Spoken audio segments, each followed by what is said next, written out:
sur votre chaîne YouTube Face Matadi TV. C'est toujours votre mission, l'univers des enfants. J'espère que vous êtes tous branchés, coachés. J'espère que vous n'avez pas zappé. Hein? Toujours, si j'ai bien pour être, mais toujours pour réveiller conscience, il y a un abisso. Pe ya ba parents oyo ba continuera toujours pour encadrer ba na biso yo makambo asika nyonso ya sika donc nous sommes là pour vous satisfaire tous nos abonnés de FS Matadi TV. Et là je salue à penser notre président et papa Sankourou, papa Mabengwa, parce que je vous salue vraiment, vous êtes toujours là pour nous guider, pour nous encadrer vraiment. On a penza Balosako Ebele et Ratakate Yabino vraiment Yangoyo et vraiment je dis un grand merci. Là, je ne suis pas seule, je suis toujours avec Père Civil, il est toujours là. Donc, pour mon Angalelo, avec tant de jolibilité, tant de, comment je peux dire ça, tant de tokos, c'est toujours notre caméraman, réalisateur, Père Civil, donc d'autres mains aussi appelé Persévérance. Donc, moi, mon Bilo Congo, la cadre Guilelo, ils ont qu'aidé moi tellement bien, ils ont Guilelo, des années à m'embêter.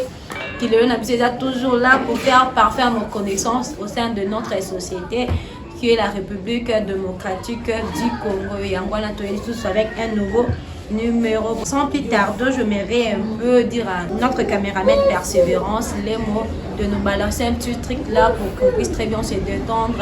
Ou pour que tout le monde un peu coucou à la maman, les caméramans sur mon collègue. Merci.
J'espère qu'il n'y a pas de bisika besoin mais bien on qui déjà pour ce là et là quand tu balancer l'épisode je vous dis vraiment un grand merci wana merci nanga mingeke vraiment pas persévérance les mots on a peine à dire merci et sans pourtant je n'oublie pas toujours de saluer notre big manager notre coach Fergani Chas na salam na vraiment matondi na vraiment qui kuna vraiment nous continuons toujours à abondre l'établissement na nzamba pêcher sous makasi ameka toujours qu'on a toujours dans service il y a société na biso il y a Congo central pourquoi pas il y a République démocratique du Congo et sans plus tarder on voulait un peu partager notre sujet du jour. Donc sujet du jour on a biso penza tellement important au penza et Betty penza quelqu'un to make penza un peu pour faire comprendre ngo ba par non vraiment si je vois faut le belango mutu penza ye ba pe bino pe bozali kolanda biso ko pesa biso ba point de vue na bino concernant sujet à question vraiment ça la biso penza passe on se plie quoi c'est basé on se plie quoi faire on se plie quoi dozo s'attendre na nyonso na mukilo si j'ai l'impression que le droit et le devoir des enfants dans la société. J'espère que vous l'entendez bien. Le droit et le devoir des enfants dans la société. Oui. Quand on parle déjà de droit, les enfants, il faut quand même aussi savoir que les droits sont nini. Les droits na biso réellement dans la société ils nini. Comme si on doit continuer qu'on a droit na biso nous les enfants on ne sait plus nos droits, nous les enfants on ne sait plus nos devoirs. Et yango mpe nazoyeba te soki persévérance yo so oyebi devoir na yo te mpo oyebi so droit na yo te tomeka mpe korapele bana république démocratique du Congo soit de tout l'étendue de la terre po tomeka mpe kosolola likambo yango oyo etali badroit mpe badevoir ya mwana na kati ya société. Donc c'est pas trop. Et ce genre de questions se posent. Quels sont les droits réellement des enfants? Le devoir réellement des enfants soit. Parce que si on parle de devoir, on parle de droits des enfants dans la société, de devoirs des enfants dans la société. C'est ça qu'on parle ici. Et maintenant, ce sont par exemple de choses que bana bazoué basouté, ba droit na bango ezanini, puis ba devoir na bango ezanini. Ils ont comment boiso mais déjà un peu kokota biso moi boulou yeke moi ba confusion. Mais non, ici par définition on veut tout éclairer c'est quoi un droit et c'est quoi un devoir. Ici la définition un droit est reconnu pour assurer leur bien-être. Donc pour un peu éclairer, donc un droit les a reconnu et le quoi est banni oyo et là pour la bien-être à moine. Donc pour moi c'est ça on appelle le droit. Ils ont pas droit, ils ont le comment qu'ils ont reconnu pour la moine. Ils ont le comment qu'ils ont reconnu pour la maintenant. Quand est-ce qu'on appelle un devoir? Un devoir c'est pour apprendre à vivre dans la communauté. Ils ont devoir au moins à foyer baqué la communauté na tango na ba devoir en oh na ko dans la communauté na société na biso. Pour moi c'est ça. Nous tingande dans un j'ai un devoir c'est cet art, j'ai un droit tant qu'enfant sur cet art. Et maintenant c'est parmi des choses que comme moi passe moi boulot yeke et même les enfants parce qu'on comprend quels sont leurs droits, quels sont leurs devoirs. Dans ce monde on a souvent dit que notre génération est amicale, la génération m'a encore sacrifié et ça nous fait mal au cœur quand nos parents même ils sont en train de dire que notre génération c'est une génération sacrifiée. Ça c'est mal, ça fait mal au cœur. Et c'est déplorable d'attendre tout ça. Et c'est pour là que je me dis pourquoi seulement nous? Pourquoi seulement nous, c'est les enfants? Pourquoi nous vraiment? Pourquoi nous? Ce sont des choses qui nous font mal au cœur. Tout le monde a quand nos parents même sont en train de dire que génération génération droite, génération devant la bonté. Ce sont des choses qui nous font mal au cœur. Nous remis tout dans un bénaga. Génération de biso et que est-ce que conscience sur de remettre toujours un peu qu'on réveille conscience. Il y a bana, il y a jeunesse, il y a moi dans la katanda. C'est pour cela qu'ils ont toujours mal. Pour moi, je voulais un peu décortiquer c'est quoi un droit. Quels sont les droits d'un enfant? Quels sont les droits des enfants réellement? Moi, moi, à la minute de enfant. Quand on parle de l'univers des enfants, ça veut dire qu'on parle des enfants. Moi, bah droit ni au moi qu'on bénéficie dans la société. C'est ça qu'on parle ici. C'est justement ce genre de droit qu'on parle ici. Droit ni mwana o akokocha na mutu na yeke o azo bénéficier na kati ya société yango nde biso zanga na poste atoye bana minutes oyo pour moi droit liboso oyo mwana zikoko bénéficier na kati ya société c'est droit à l'éducation. Droit à l'éducation. Chaque enfant a ce droit là. Moi na nyonso na étendue nyonso ya mokili. Quand je ne parle pas seulement de la République démocratique du Congo, la République démocratique du Congo. Je parle de toute l'étendue de la terre. Donc, continuons notre bazalaka. Je parle de ces droits-là. Donc, mon alliance a le droit de l'éducation. Quand je parle de droit de l'éducation, dedans le droit de l'éducation, ça veut dire chaque enfant a le droit d'aller à l'école. Donc, mon alliance a le droit de classe, droit d'aller à l'école. Et ça me fait aussi mal au cas de forcer nos parents sont de cause de nos malheurs. Papa m'a dit moi naé et à d'autres temps dans tout que moi n'en a pas que des classes. Moi n'en a pas côté école. D'ailleurs dans notre République démocratique du Congo, là je dis un grand merci à notre président de la République Félix Antoine Tshisekedi. Gratuité une école primaire, gratuité des études primaires à Théango. Et maintenant je me demande de fois moi à première primaire et que parents a bon mon école. Et puis maintenant, ces genre de parents disent qui t'a dit ça? Qui vous a réellement dit que l'école était d'autres ça bien te trompez-vous. Carrément. Biso ba toujours opportunité autant à l'école l'État. Oui. Toza parce que je suis devant vous et est en train de vous expliquer ces genres de droits. Parce que dans votre école primaire, je vais passer par là. Et pourquoi pas le parent aussi? Ce sont le droit des enfants. Botinda bana classe, botinda bana, batende koye kola, botinda bana. Botinda vuma bana, botinda bana. C'est pour apprendre et de se développer. Ne va tenir à classe, on a besoin qu'il ne quoi apprendre pour la développer d'une manière intellectuelle, bagage aussi. Pour le bilan tout le monde a été du genre civique, tout le monde a l'élo.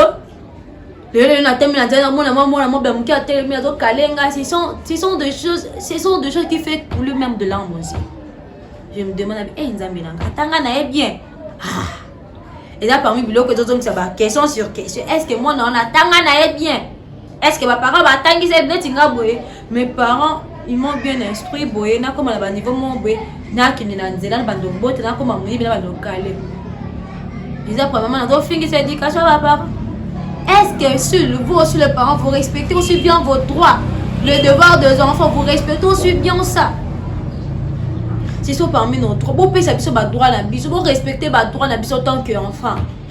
Les parents, s'il vous plaît, vous sunga biso, biso pe lobi to sunga bino. Parce que si réellement vous ne respectez pas ces droits-là, votre autre biso pe n'a pas ici. Votre autre biso pe n'a pas ici. Deuxième droit, droit à la protection. Parce que si ce sont ces genres de droits, ils ont respecté. Carrément, si biso pe comment je peux dire que ça? Vous n'avez pas protégé. Être protégé contre les abus. Donc quand on parle des abus, civique, ou n'a pas le parent n'a pas question, on fait le maladie que moi notre fille qui s'abat parents ils sont tous nous on est regroupés de tous les abus et sangi siango. Nous on les sangi et sangi siango. Travail forcé. L'enfant n'a pas droit au travail forcé. Non! C'est intolérable. Moi, on a le droit à le travail forcé. C'était jamais de la vie. Même la Bible le dit. Jamais. La maltraitance. Jamais. Un enfant ne peut pas être maltraité. Jamais de la vie. C'est pas bien. Pour troisième point, donc pour le Bela, parce qu'il y a le qui prend un point, c'était le droit à l'éducation. Deuxième point, droit à la protection. Troisième point, droit à la santé. L'enfant a accès aux soins, aux vaccins. Moi, maman, ma parent. L'enfant a droit au vaccin, il a ce droit-là. Maintenant, toi, tant que parent, sur le bas, non, attends, toi, moi, on a un vaccin, c'est pas bien. On a droit à la santé. Attends, on a droit accès aux soins, aux vaccins, même aux aliments sains. Et pour clôturer, quatrième point, on a droit à l'identité, patrimoine. Et ça, là, on a bien un homme, là, joueur, mon oboya, biso, parce que bête, on a c'est parce que nous sommes de Nîmes, Paris Saint-Germain, FC Barcelone, FC Real de Madrid, comment je peux dire ça, combo la biso parmi ces joueurs là, c'est ça l'identité d'être congolais. Aujourd'hui ça moi on a combat dengue win, hein? Carrément c'est pas notre identité. Moi je me présente au nom de Rit Mbongo. Et nous sommes déjà Mbongo. Ça fait partie de notre patrimoine. Et nous sommes déjà comprendre bien lui là c'est un Congolais. Nous sommes déjà que lui là c'est un Marocain, c'est un Anglais, c'est un Francophone. Ça veut dire que nous avons notre propre identité là-bas. Et puis nous les Congolais, tout comme nous adopter notre identité, nous avons comprendre que c'est juste nous sommes influencés là-bas. Identité que notre propre identité au sein de notre République. Ça fait couler l'arme aussi. Et en plus c'est déplorable. Ils ont marami.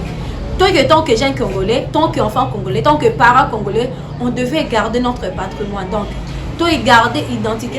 Tu es congolais, tu restes avec ton identité congolaise. Quand tu as adopté tes identités étrangères, non, carrément, je vais devenir. Il y a pas que, attends, ça, comment je peux dire ça? Même à la langue, il faut compliquer. Il faut compliquer. Comment je peux dire ça? Aucun de saisir tribunal en matière civile bazong sa identité na et ce que voilà ce que koyebake makambango esenga suko ba procédure rebelle ko voilà ce ko mona ero wana bébé sambongo yo comprendre que erreur na sala ki na ko bandela ngo deux fois le parent to pesa bana ba identité o ezo porter na patrimoine na biso ya République démocratique du Congo. On peut jamais tout doit identité moko boyeza la ngwa ya biso to identité to milati ici. Le tinga le lunga za kombo ngeza rita ko na komi komi benga genre na komi komi benga le na komi benga le Lewandowski déjà Lewandowski Beverlight. Carrément zo muta monika boy baka on a congolais carrément il est à étranger. Au moins tout le monde quand ça monte comment bima étranger tout ça mié baté na étranger te bima étranger. Les parents faut faire très attention donc tu ba identité ni to ko pe ça moi na pour que nous soyons recouper na ba ils ont recouper nous soyons na ba droit na ye parce que c'est un droit des enfants dans la société. Je vais directement passer par le devoir des enfants dans la société. Premier point, on va parler de respect de parents, enseignants et aînés. D'autant que nous avons un devoir dans la société. Tu dois respecter tes parents. Tu dois respecter tes enseignants. Tu dois respecter tes aînés. 10 minutes, on va m'en to bota mina mola mobere na place abenga ngai yarit arobenga ngarit alors banité et renyaka lisute non tout ça c'est dans notre patrimoine donc on a droit et on va bakisaka yawana ça veut dire que baye baka le on peut pas corriger oh bazala c'est pour ça que c'est de notre temps les enfants on est en train de perdre nos valeurs congolais nos valeurs patrimoine toujours perdre et reboyer pourquoi parce que on dit que toute chose n'est pas bonne. Et donc on va copier parce que c'est pas toujours bonne. Mais bisous de mon ango sous ma bête de combien pour copier. Deuxième point, les bisous sur le devoir des enfants, c'est la participation à la vie familiale et scolaire. C'est ça nos devoirs tant qu'enfants dans la société. Quand je parle de la participation à la vie familiale et scolaire, ça veut juste dire que aider à la maison, écouter les conseils, étudier sérieusement les enfants. Hein? Donc, aider à la maison. Donc, maman Tindio Sungaï. Écouter les conseils des parents. C'est ça. Étudier sérieusement. Yangonde des enfants dans la société. Bien. Quand tu aussi si ma classe, au rédiger demande d'emploi, carrément si tu as bien étudié, carrément. Mais si vraiment tu n'as pas étudié, il faut avoir confiance. Donc quand tes parents te attendent que de l'école, tu vois que c'est droit et ramener bisous à devoir, c'est ça. C'est ça. C'est ça. Troisième point, c'est respect des autres. Ça veut dire ne pas se moquer, ne pas être violent, partager. Quand se moquer dans mon ingati, oh y'a qu'on a mon écoute ne bazar mal non mal éduqué. Quand se moquer dans mon touté. Quand ça la paix violente parce que si tu es du genre l'enfant si tu es du genre violent, ils ont reflété peut-être l'éducation que les parents t'ont impliqué en toi, bah valeur oh bah parents bah impliqué par nous. Donc elle vous bien à monter, ça veut dire que même société hein et cause à la fière non parce que yango nous ont reflété bah parents. C'est ça. Quatrième point, c'est respect des règles. À l'école, à la maison, dans la société. S'il y a des règles que tu dois respecter, respecte-le. C'est simple. C'est simple. Une éducation équilibrée. Le droit et le devoir vont ensemble. Les droits et les devoirs, ils vont ensemble. Qu'est-ce que je dis ici? Le droit et le devoir vont ensemble. Un enfant bien éduqué à ses responsabilités grandit avec de valeurs et de respect, justice et de citoyenneté. Moi, on a ma valeur, justice et la citoyenneté peut toujours partage parce que yangonde ils ont toujours basement de fondation il y a vie à mon âne. Même la Bible ok lobby. Qu'est-ce que la Bible dit? Les enfants sont précieux aux yeux de Dieu. Même la Bible dit, laissez les petits enfants venir à moi, car le royaume de Dieu est pour ceux qui les ressemblent. Réellement, les enfants, vous m'attendez là-bas. Vous pouvez ressembler à un royaume Nino, à présent. Vous avez battu les enfants, vous ressemblez à quelle sorte de royaume? Même la Bible dit, laissez les petits enfants venir à moi. Vous avez battu les enfants. Les enfants ont de devoirs et ont de devoirs. Enfants, obéissez à vos enfants dans le Seigneur, car cela est juste. Vous obéissez à qui? Ce n'est pas moi, c'est la Bible qui le dit. J'ai un peu beaucoup trop parlé. Je voulais un peu maman mouquer. Je voulais un peu recevoir mon autre invité. C'est une maman aussi. Et un peu s'habiller au point de vue donc que maman enfant aussi parce qu'il peut toujours parce qu'il a aussi ses parents en vie. Ah mais quand toujours on peut s'habiller question est-ce que c'est d'un attend ces genres de devoirs, ces genres de droits sont toujours respectés ici dans la vie pour de maintenant en République démocratique du Congo soit à toute l'étendue de la terre. Est-ce que bah droit un peu bah devoir ils ont toujours respecté. Persévérer, je voulais juste un peu souffler pour de mettre un peu koyamba. Invité du jour. Merci. Ah, ule mudrandra kana anya mushaba anya mufui aja balobi to s'abonner biso nyonso tout na chaîne na biso FS Matadi TV.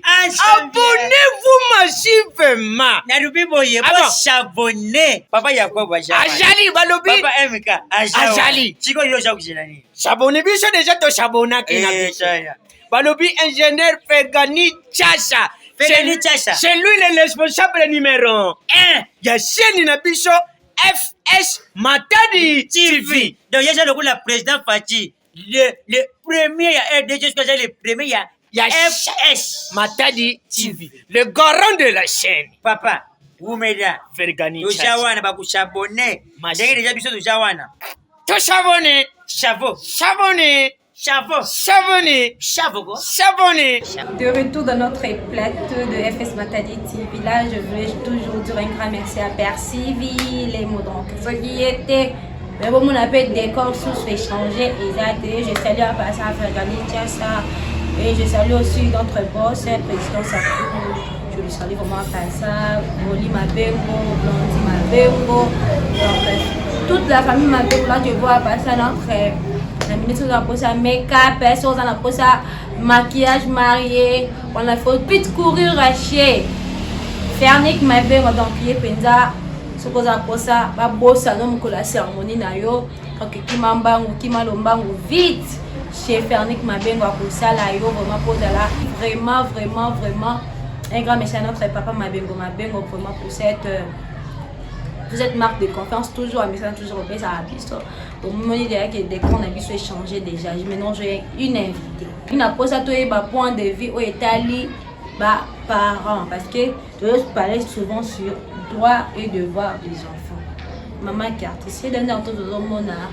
Puis précisément la ville pour ça ce matin parce qu'on ne peut jamais dire ma cambo de l'homme à l'Ibanda. Pour nous repérer son nom de bas, on peut se souvenir sous bonjour. Bonjour. Oui, façon ma vie. Vipi kia kufwana mais angala la pour mon angé na plateau avec donc mais yake mbala ya TV toke banda mona monangé déjà à chaque fois vous comprenez moi nous sommes dans la ville porte de matin donc mona kuyekula kikongo l'état pour une très belle occasion donc maman qui est artiste là le basco là il monte au bien maman qui est artiste donc mais éviter concernant point de vue concernant droit et devoir ni tu Nicolas to mona ke on a devoir wana net elimwe bana tozo ba sote ba droit na biso ba devoir na biso eza nini concernant moi point de vue ko koloba nini na ba parents pe bana ba dans le monde entier bon la possibilité nous sont boté nous va trouver la biso juste ngai na loba on a Cambo etali point de vue à mes parents contre bana na bango bana mikolo bayoka te du point de vue ndenge bana bayoka te bosi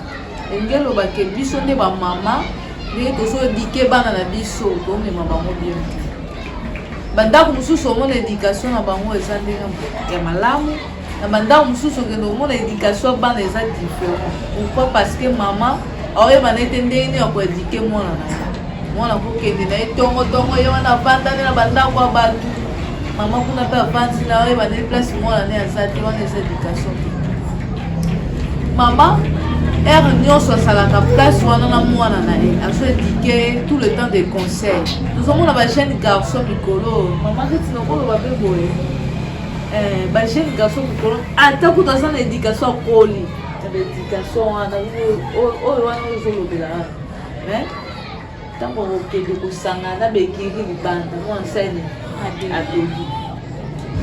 abebi akomile sulomaka moko ata yoku mama ozoloba ozosala bo mwana kuta akokokangela osu mama ke boye mama loba te mwana akokokangela mama na ye akomolobela mama na ye mabesko toyebi te azopekisa mwana na ye na baekiri oyo azolanda ozomona mwana akomo komanke mama azomanke baparent na ye ça veut dire ke azopesa baparent na ye respecte elingi elakisaka bisika oyo azokende bato oyo azokesangana na bango moyebasa na éducation moka malamu eza te mwana akomi kozwa baéducation oyo ya bango akomomema ntina ndako lolo bana mikolo bayokela su baparent te dernièrement awa touti omona bitumba moko bakulu na bimi me na mituni question ke bana oyo mpe baza na baboti me mwana wana su mpe lishete soki ebetaka tcha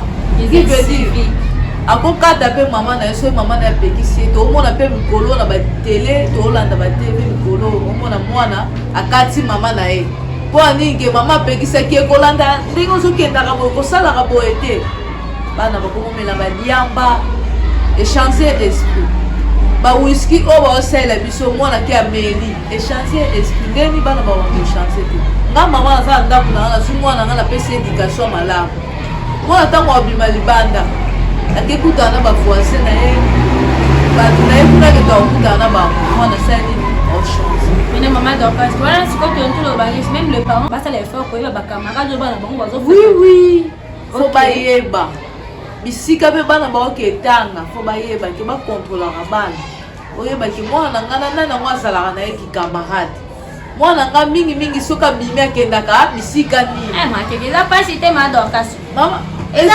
mpasi oyo tozomona mpe bana mosusu baza bahypocrite bazali na ndako mwana mama na bango ayebina makambo malamu mais soki abimi libanda komi na makambo mabe mama mpe akolanda ye baso bapesa deya basine technologie mpe ekomi na batroide ekomi bapesa ye basine te nde tokota bapesa te mama mosu akolanda sikoyo sikoyo para eomona ye basusi ok na oloba boye il faut mpe totia losambo na kati kosambela mpe eza bien mpona nini ke tant tozosambela tozobenga esprit saint kati na bana na biso ke nzambe mwana nga bisika okende boye protege ye mpo nzambe balobi soki obeli nzambe na citation na yo nzambe akotikala kobandona te tobanda kosambela mpona bana na biso mpo eza bamwa mosusu eza bamipepe mabe mpo mwana na ndako aza na eserie mais soki abimi libanda akenda kosala mama moko boye sango eyeli yo mama ke mwana okuta papa ekuna mutu yo kuna mama ozali no na ndako mwana na kaka oyo mobali oyo avandi kaka uta papa kuna libanda donc mama mosusu esenga kaka priere tosala baparent oyo balingaka kotangisa bana te parce que nyonso tolobemaka badevoir eza na baparent oyo omona mpe neta minute yo moko j'espère koza au courant gratuité comme na vie portée biso ya matade comme na RDC ba gratuité comme mais il y a des parents bazo bani ke ba foko tangisa bana bango na gratuité mais comme kutu mwana ya Alexandre matana ndako mwana na ekola gratuité otanga te kuna batangisa ka bete mais bon mais azo mwana nazo kokotangisa te eza be parmi biloko oyo ba devoir na ba droit bana ba parents bazo respecter souté to boy te nzamba za mais ceux qui peut ba parents bazo respecter ba devoir na bango te na ba droit na bango te mo te ngo peso conduire bana na BRR bon Marguerite elo na naloba ezoconduire bana na berere oui bien sûr mais mwana mosusu mpe omona otangisa na ekole ya chere mais akesalema mobuzo ebayisaka mpe papa ntango papa azopesa conseil na ndako ke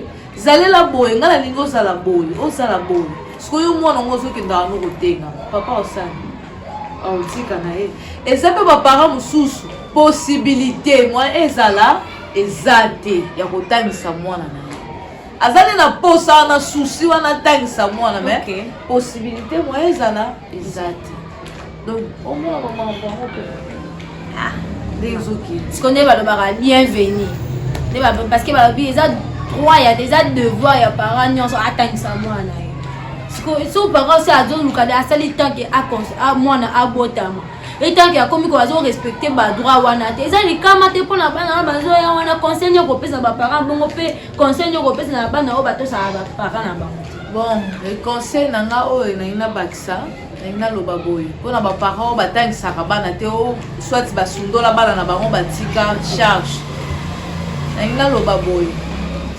baekole mpe président fongoli biso ya ofele ezala na toluka ne fiske mpo bana wana toyebi te lobi na bango ezala ndenge nini mwana wana mpe akosala président lobi akosala gouverneur toluka mpe tose organise mbongo wana ozwaka wana ya mokie wana lika mpe obanda kobongo osala ta économie otangisa mwana ekole yango ekomi nango primaire ekomi nango fele baitu humanité ekomi fo bofuta mwa vraiment ndambo me yebaka ndenge oseorganize okoyeba mpe ndenge kosa sortir ofutela mwana frais scolaire po mwana soki atangi eza mpe lokumu yo para mwana soki atangi te meninga baoloba français wana ye avanda ye kaswi emema kaka identité moko ya bien te Maman Keke, si dans notre domaine là comme mon boy, so gagne ça so. Tout d'abord patrimoine, venez à minute sur toi qui là qui va bien comme Dorcas, depuis d'accord là ma Dorcas, Lucilla ou depuis d'accord déjà comme va Congo. Mais Mikolo comme c'est mon amour mon bazo bien comme dingue wen. Surtout qui d'ailleurs wen gona les attaques Congo la biso va Congo. Est-ce que makamba bon ba bito garder ba identité na biso. Parents appellent ça mon identité ba Congolais.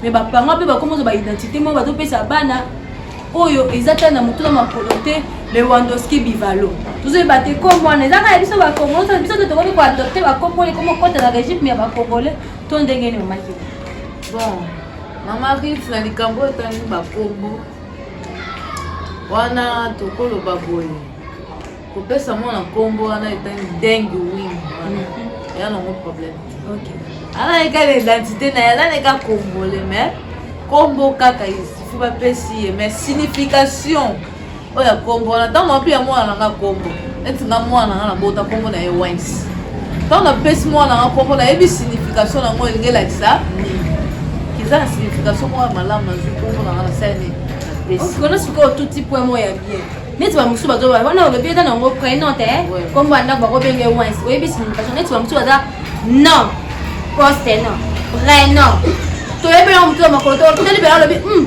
mwana mpe ata na kombo na biso est-ce eza na sens mpenza parent kopesa mwana identité oyo ebandi na mutu ti na makolo oyo eza te ya bacongolais te wana vraimen eza na sens te wana vraiment baparent oyo bazopesa bana bango bakombo fo koyeba na nkombo ozango mpe ya mwana na ngai enge elakisa nini ntango napesi mwana mbonga mwana na ngai nkombo na ye donc ozolakisa oyo aza congolais mange tu no na ye nde eza wes prénom pardon prénom na ye eza wes mais non na ye eza kupa mbongo d'ailleurs oyo aza congolais donc kombo na ezolakisa parce que bakombo wana ya bamboka wana mpe ekota ntango ozopesa de non soki god te mama rita oloba soki godbanda lisusu wana olokoli identité nyonso valeur na biso ya bakonde ebungi kaka boye toyebi te eloko ebungi kaka boye toyebango mpe te ebungi kaka donc na bakoko na biso mpe babungi kaka boye seigneur opona te eloko wana na biloko wana ezobunga kaka boye tozoyi baso bavaleur de vraiment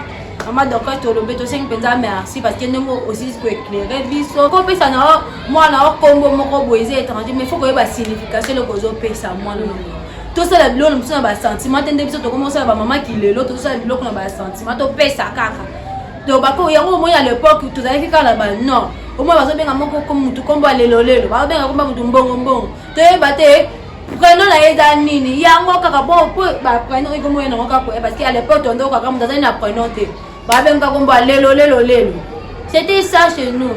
Yango maman que na ko umso ate na ebi ko kuda notre bébé na sengmo ba salutation wato baye oyela parce que di bange la ka pe kunya shafala nga kwa na ebi kende mo ya ba bange ko zanga te o pesa ba salutation na ka opération enfin que biso pe to comme il y a la suite émission na biso ko clôturer na le. Bon, merci maman Rite. Pour mon favori pour avoir ma banga na ngai. Ya biso ezanga raté. Banga na ngai eke na musika te ka on gauche à droite te za na muka pembe. Ah. Oh. Na pesi Eagle fait gagner bambote na ebi. Ah, big manager. Ouais. Bambote na emingi. Na pesi so ya wa na mwana. Merci pour bambote na ebi. Merci beaucoup. Ah. Voilà, la ligne un peu na soufflé pour un peu conclure notre mission. Donc ici maloba na biso na pe maman mke si mato gérer ça nous rejoindre ça biso pour na to me un peu clôturer na émission la biso. Merci.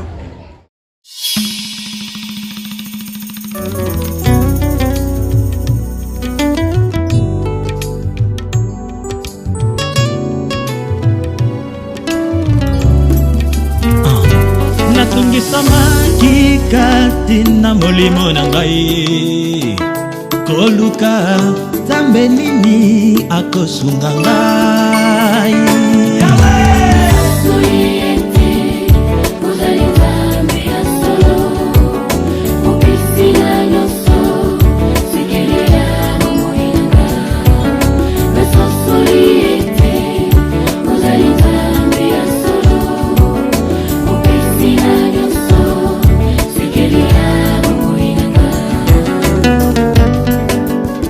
Imi Chujenju.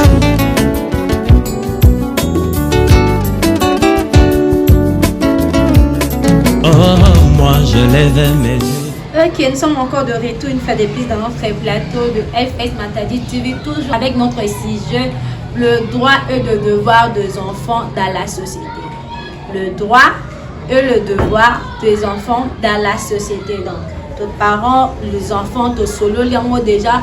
Vous comprenez quels sont vos droits les enfants, quels sont vos devoirs les enfants donc dans la société. Donc le milieu quand vous mettez déjà un peu pour respecter vous allez sentir dans la société bon dans l'importance même vous-même là vous croire dans votre bon bah eh que quand on a l'importance que quand on a la valeur c'est ça. Ce qu'on respecte les droits na yo na ba devoir na yo et que ça l'homme tourner dans la société que ça l'homme tourner dans les même place on va diriger. Et on a toujours coller par devoir nous faire droit na yo même le dire là colo à couper ça yo toujours opportunité pour encadrer. Par conclusion, qu'est-ce que je peux dire par là? Les enfants ont des droits qui les protègent et les aident à grandir. Vous comprenez? La droit ne pousse à rappeler na devoir pousser peu moins à coller. Mais aussi de devoir pour bien vivre avec les autres. Et qu'on peut devoir aller pour vivre dans le bateau. Donc, ce que je veux dire, c'est qu'on permettre à cola,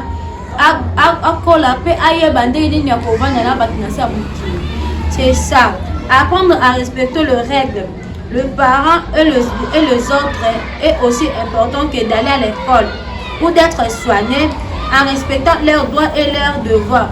Les enfants deviennent des citoyens responsables à demain. J'espère que vous comprenez. Donc, ce que moi, je respecte le devoir, nous tournons dans la société, nous tournons peut-être même le parent. Et moi, oui, parce que c'est sont de bonnes valeurs pour impliquer dans le monde, parce que vous avez pour impliquer dans moi, comme ça, la paix, fierté dans la société, fierté dans le monde, mettre le côté monde faire niquer, tout le monde a bronchi, tout le monde a mouru, bango ne soit là, la valeur à malamu. Tout le monde a bango ne soit pas parti par là, la valeur malamu. Bon, on a de parce que les parents la bango, qu'est-ce qu'on devait faire de nos devoirs et de nos droits. Donc, on y va, c'est là qu'il a vraiment, je salue aussi en passant depuis Chine, on a salué bango vraiment. Bronchi ma bengo, on a soit un petit bango ma beauté. Sans bango, je dis souvent que œuvre na biso pe ba connaissance na biso pe vis-à-vis la société ne toza bo évoquer des pays liboso te baza toujours wana pour na soutenir biso pour na kotia biso maboko à notre papa na biso mabengo ye penda tika ba biso te ba prière na ye ada toujours wana nos présidents aussi baza toujours à papa Sankuru aza wana et pourquoi pas papa Mbongo Michel alias Cheveux Blanc Pazawana, et pourquoi pas Platini Mino comme on peut Azawana, je le salue aussi en passant. Donc na salut tout na pesi sur mbote na église et ben mobimba et na pesi bango bambote et pourquoi pas dire aussi un grand merci à notre Dieu tout puissant pour la faveur pour opportunité à pesi biso toujours pour un nouveau numéro oh ya kolobela bino toujours nos abonnés de FS Matadi TV. Vous allez toujours abonnez-vous mensuellement. Open à si vous s'abonner et puis ça on va s'abonner. Va tapoter, c'est dans il y a un système qu'on appelle tapoter. Donc vous allez avoir un mot l'andabiso vraiment, vous n'aurez pas de si. Donc si vous avez envie, il y a qu'à contacter Bisson, nous avons aussi un numéro disponible. Vos soutiens partout dans le monde. Nous avons un numéro Orange Monnaie, c'est le 084 32 097 084 32 097, c'est notre numéro Orange Monnaie. Si on a un poste pour soutenir d'une manière ou d'une autre, numéro la mission est aussi il y a aussi des reproches à nous faire aussi. Il y a aussi des sujets que on peut balancer, le Belango. Toujours dans l'émission sur l'univers des enfants, nous sommes là, nous sommes toujours là pour nous caissier, nous sommes toujours là pour nous yamba. Donc si il y a aussi des parents, au Monique, vous participer à l'émission de l'univers des enfants. Donc contactez mission 084 32 097 084 32 097. Donc benga biso to couper ça on se sengi pour participer à l'émission nous sommes là on a apporté que équipe FS Matadi TV dans la wana on a apporté passer là au mariage en direct nous sommes là on a apporté passer là au anniversaire en direct on a apporté passer là au batch anniversaire pour l'anniversaire nous sommes là et déjà moi si vous apporter tout ça au là on va cadeau anniversaire offrir donc tout ça on a l'équipe Mobimba et FS Matadi TV ça wana on s'organiser bazar bloc wana ensemble je te passe chaque fois je le dis j'étais toujours accompagné de notre caméraman persévérance, elle est moi pourquoi pas je dis un grand merci dans l'équipe je te pose si je t'ai assisté princesse Mbongo, prince Dimbongo, tout le monde Bango mon père aussi était là et je salue aussi Lams, je salue aussi Christian Eko pour mon président, donc je lui salue aussi en passant, donc je salue aussi mon bébé Wens. Je salue aussi en passant président Ekofo yo yango yo donc banga la MD libanga comme là ça veut dire que libanga est là. Bon je vous dis ciao, on se retrouve dans un prochain numéro.